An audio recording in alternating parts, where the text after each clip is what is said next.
मेरे सब्सक्राइबर ने मेरे को चैलेंज दिया कि मुझे इस रूबिक क्यूब को अपने छत पे से नीचे फेंक देना है। हाँ, ये डेयर है।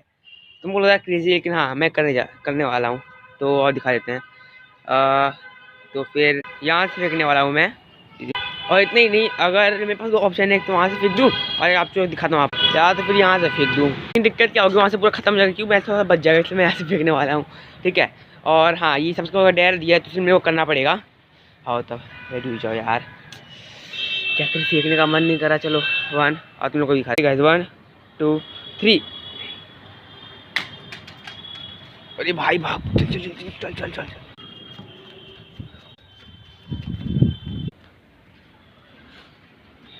यार कुछ तो नहीं हुआ भाई, बस सेंटर से हुआ है बस। और भाई ये नमन शॉर्ट्स चैनल है, इसमें तुमको ऐसी क्रेजी चीज़ें मिलेंगी। और शॉर्ट्स के लिए सब्सक्राइब करो नमन शॉर्ट्स भाई को। चलो बाय।